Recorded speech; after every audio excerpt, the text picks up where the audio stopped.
Hello everyone and welcome to the class. How are you? Well, today we are going to start a new content and a new grammar point from page 56, okay? So in the last new content we learned about dreadful, disastrous, those negative adjectives and some positive adjectives as well, like wonderful, amazing and marvelous, yes? We also learned about the different kinds the different ways of looking at something or someone. We have gaze, which is with admiration or love. We also have to glance, which is a quick look. To stare, which is a fixated look to something or to someone. We have to look, which is the neutral one. And to glimpse, which is an even quicker look. So it's very quick. So a glance is quick. A glimpse is even quicker. Okay, so we have that, we have UFO, we have viaducts, bridges, eccentric, and those were our words, yes? So this is the new content, well, it's not new, we already seen, but from page 55, and now we are going to start at page 56. And so the new grammar point is to belong to seem, to doubt, a guidebook, a guide, an attraction, a voyage, luxury, a cruise,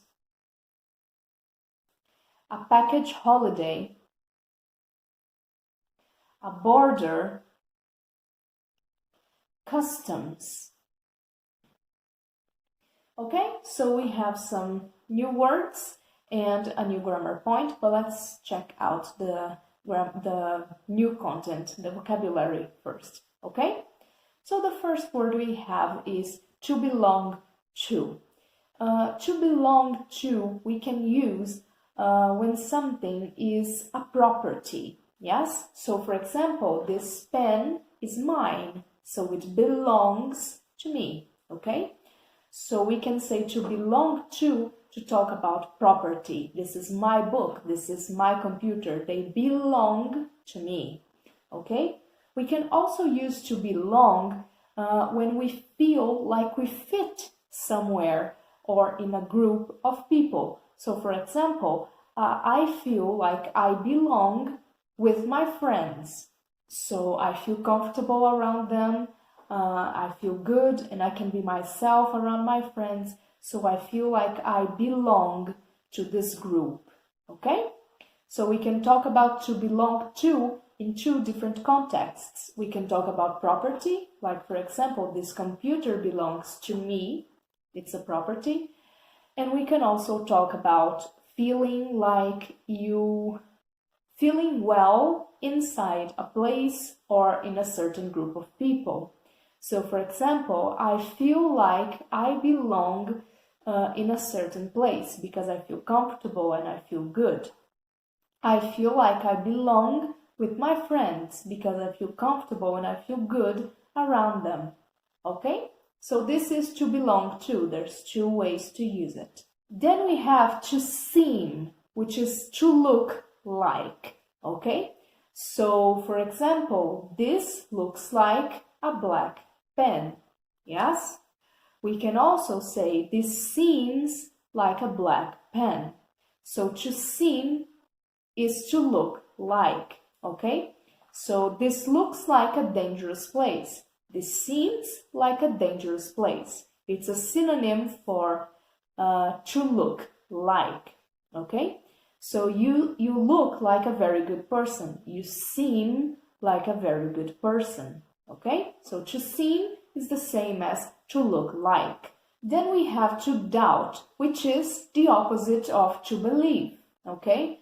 So to doubt is to not believe in something, okay? So I am doubting you. For example, you tell me the earth is flat, and then I doubt you. No, I don't believe you. I don't believe the earth is flat. So I doubt you, okay? So to doubt is to not believe in something or someone. Then we have a guidebook. I am sure that here in campus you've already seen a guidebook because we live in a tourist city, yes, and when we enter the city, the portal, yes, they have people handing you guidebooks. A guidebook is a book or a pamphlet that have information about a city, tourist information, for example, phone numbers of restaurants, of hotels, of things like that, okay? So a guidebook is a book that helps tourists to navigate around a city or a country, okay? This is a guidebook. And we also have a guide, which it's a different name for a guidebook. It's a shorter name, but it can also mean the person that guides the tourists, okay? So when you are traveling to another country, for example, you will need a guide because the place is so different and you don't know where to go and how to do things, and you don't know the history. So you pay for someone to give you this information and to walk around the town with you explaining the things, okay? I'm not sure if campus has guides like this, probably, but it's not as usual because this is a small city. People don't really need guides, but a guide is a person that will tell you the story about a certain town or the country, a person that will help you to navigate through the city. They will give you directions, they will give you good tips about restaurants and hotels and things like that. And then we have an attraction. Well, in this context, an attraction is a place that attracts a lot of tourists, yeah? So, for example, Morro do Elefante here in campus, it's an attraction that attracts many tourists, okay? So it's a place specifically designed for tourists, okay? An attraction can also mean something that attracts, okay? So I have an attraction to black clothes, for example, because I wear black clothes a lot. So I have an attraction to them. I am attracted because I like them. I have an affinity to them. So I wear black clothes because I have an attraction to them, okay? So this is an attraction. It can be both things. It can be an attraction you have, which is a preference, and it can also mean a place that attracts tourists, okay? So in the next column, we have a voyage, which is what is the difference between a voyage and a simple travel? Well, a voyage is categorized as a very long journey, okay? Especially by ships or spacecrafts. So, for example, you are going to the moon, you are an astronaut, and you are going to the moon, and you're going to make a voyage to the moon. Or, for example, you are going on a voyage on a big ship. It's a long trip, usually by ships or by spacecrafts, okay? Then we have luxury. Well, luxury, it's something that it's very luxurious, very expensive. Luxury is similar to Portuguese, yes? So, for example, you are going on a 5-star hotel on your next trip. It's going to be a lot, there's going to be a lot of luxury, okay? So there's going to be a pool, there's going to be lots of good food, the room is going to be amazing, probably there's a hot tub in your room, so it's very luxurious, okay? Rich people always live in luxury, okay? Luxury is very expensive and very good things. And then we have a cruise, which is a kind of trip, a kind of journey you can make on a ship. It's not necessarily a voyage, yes? A cruise you make on a boat, yes, on a ship. It's usually there's a lot of people there. Trust me, it's not good. I went on a cruise before and it's horrible, but I digress. A cruise is a journey. It's a cruise. It's a travel, a kind of travel you make on a ship for fun. Yes? So you are a tourist and you want to go on another country. You can make this by plane, by flying, or you can make a cruise, which is on the sea. Yes? Then we have a package holiday, which is a holiday organized by a travel company.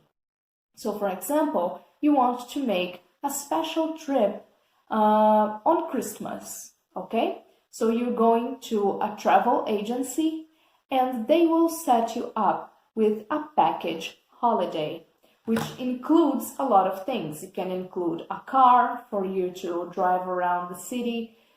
It includes the hotels. Sometimes it includes the restaurants. It's all included in this package. So you pay the travel agency and they provide you with all those things, with the hotel, with the car, with the restaurants. Okay? It's all included. So a package holiday is this kind of package for a holiday. So you want, for example, to go on your holiday on Christmas. So this travel agency will set you up with this package holiday, which is probably a special price for you to travel on Christmas. Okay? So then we have a border. So it's a border is a division between two countries. Okay? So for example, the United States has a border which divides the United States and Mexico. Okay? Recently, Donald Trump wanted to build a wall across this border because he didn't want the Mexicans to pass through the United States. Yeah? So a border is like this. It's the division between two countries. Yes? Then the last word we have is customs, which is a place located at ports, airports, or borders where they check the people that come in the country. So, for example, you are traveling to another country. So, in the airport, there's going to be the customs, which is this place where you have to pass through. So, you need your passport, your visa, you need all your documents to be correct and in place for the people at the customs to let you in the country. Okay? So, it's a place where they check if you have drugs or weapons or anything dangerous, and they see if you are bringing anything illegal inside the country with you, and they check for that. Okay? In Portuguese, customs would be called alfândega. Yes? So it's this place where people check if your documents are all correct and if you're not bringing anything illegal to the country in order for you to enter this place. Okay, so a customs exists in ports for the ships, airports, and borders, which is the division between the countries. Yeah? So these are all of our words, okay? And now we are going to pass to the grammar point. So the grammar point for today is the stative verbs. Ok? So what is the stative verbs? Eu vou explicar em português agora, porque é mais simples explicar grammar points em português para tudo ficar bem claro, yeah? Bom, então os nossos stative verbs são os nossos verbos que nós não podemos usar na forma contínua, ok? Por exemplo, make seria making na forma contínua, yes? De fazer, fazendo, ok?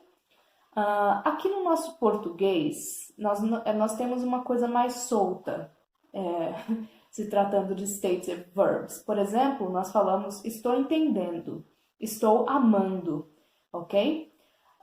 Em inglês, nós não falamos isso. Nós não usamos esses continuous, esses gerúndios o tempo todo, ok?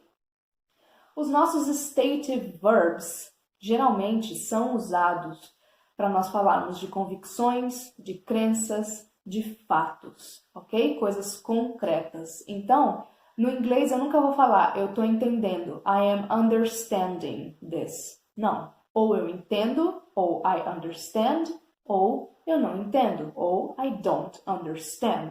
Não tem esse meio de I am understanding, ok? Não tem esse meio de eu estou amando alguma coisa. Ou eu amo, ou eu não amo. Love it or don't love it. Aquele slogan do McDonald's, I'm loving it, tá um pouco errado, né? Porque no inglês nós não usamos loving. Nós usamos ou love ou don't love. Então, são coisas concretas, convicções, crenças, ok? Então, por exemplo, the most common stative verbs are appear, believe, doubt, forget, hate, imagine e todos esses que nós temos aqui no exemplo do livro, ok? Então, por exemplo, knowing, tá aqui no nosso livro, knowing. I am knowing her. Eu estou conhecendo ela. Não, ou eu conheço ou eu não conheço, ok? Como é que eu falo estou conhecendo? I am getting to know her, ok? Mas eu nunca vou falar I am knowing her, porque isso não existe. Então, o know é um stative verb, ok? Então, para nós falarmos sempre de crenças, de convicções, de fatos concretos, nós sempre vamos usar os stative verbs, que são verbos que não podem ser usados na forma contínua deles, ok? Mas, teacher, existe esse negócio de appearing, believing, remembering? Não tem? Yes, tem, tá certo? Só que, se nós usarmos esses verbos no continuous, às vezes eles vão mudar de significado, ok?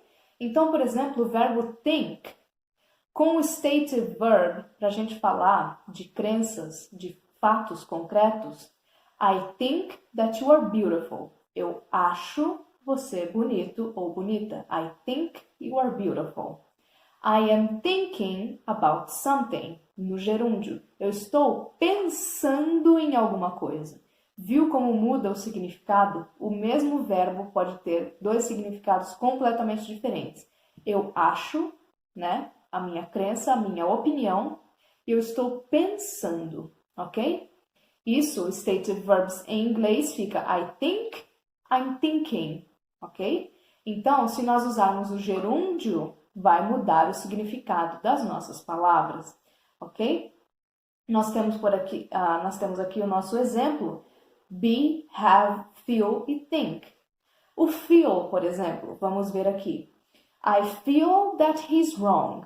Stative, é uma crença. I feel, eu sinto que ele está errado. Então, é uma coisa que eu penso, é a minha opinião. E depois, I am feeling tired.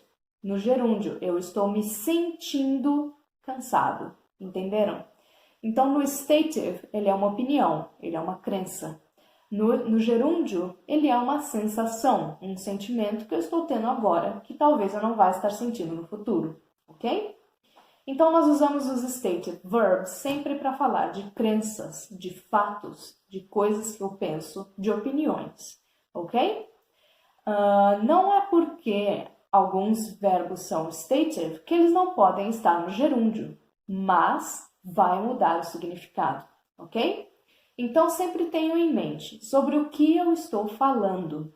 Eu estou falando das minhas opiniões, das minhas crenças, dos fatos concretos? Então, é stative. Se eu estou falando de coisas que eu estou sentindo no momento, coisas que estão acontecendo agora, então é infinitivo, é gerúndio, ok? Então, esses são os nossos stative verbs não é muito difícil de entender, né, gente? Ok? Nossos stative verbs são para falar dessas coisas, ok? De crenças, opiniões, fatos e coisas concretas, ok? Bom, então esse foi o nosso grammar point. Não é muito difícil de compreender, yes?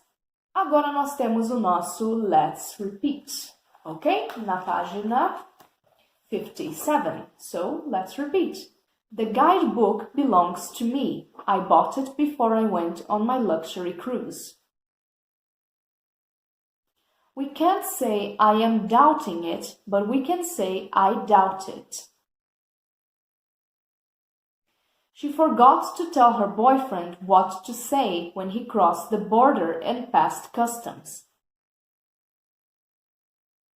The package holiday seemed the voyage of a lifetime.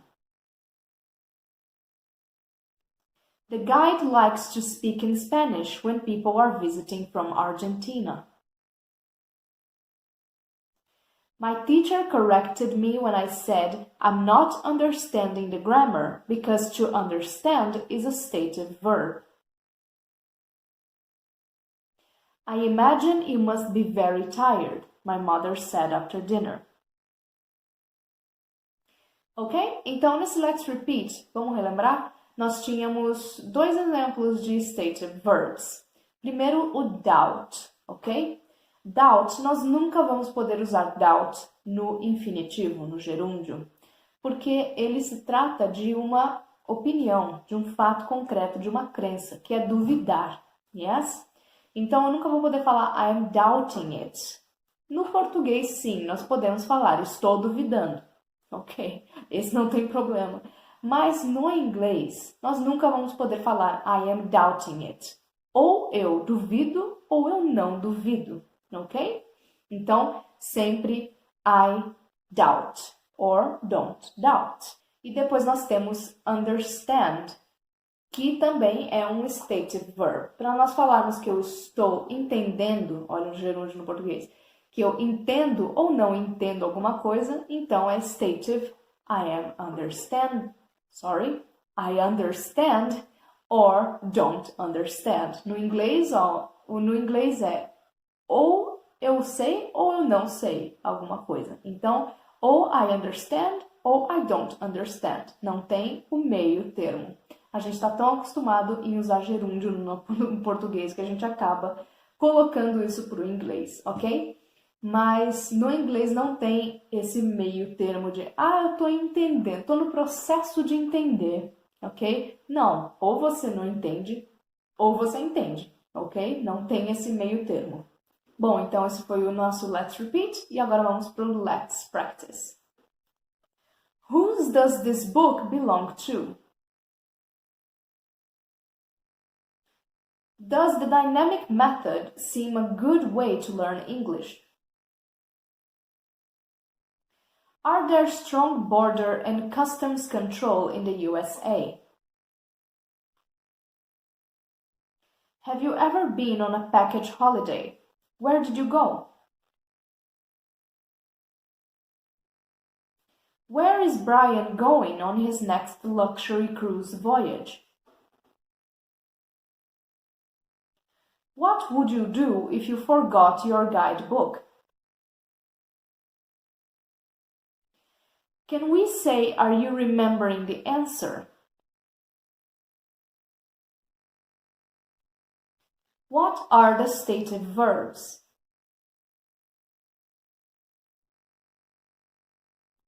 What is the name of a famous person who went on a voyage to discover new lands? What is a famous series of guidebooks? Does it seem that people doubt their speaking ability a lot when they are learning English? Did you have to go on a voyage to get to this school? If I bought 10 cell phones in the USA, would I need to tell customs when I came back to my Would I need to tell customs when I came back to my country? What is a voyage? Do you sometimes doubt that everything you see on the internet is true? Okay, so we're going to go back a bit and I will say the answers and then you give me the questions. That book belongs to the school. Yes, the dynamic method seems a good way to learn English.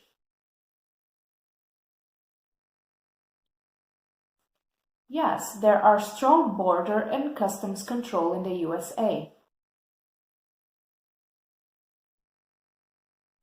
No, I have never been on a package holiday.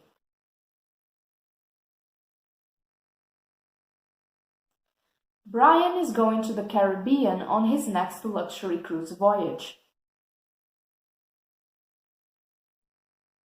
If I forgot my guidebook, I would use the internet. No, we can't say, "Are you remembering the answer?" but we can say, "Do you remember the answer?" Stative verbs are verbs that cannot be used in the continuous tense, such as the verb to love. The name of a famous person who went on a voyage to discover new lands is Christopher Columbus. The name of a famous series of guidebooks is Lonely Planet. Yes, it seems that people doubt their speaking ability a lot when they are learning English. No, I didn't have to go on a voyage to get to the school. Yes, if you bought 10 cell phones in the USA, you would need to tell customs when you came back to your country. A voyage is a long journey by sea or into space. Yes, I sometimes doubt that everything I see on the internet is true. Yes, so this is the new content and the new grammar point.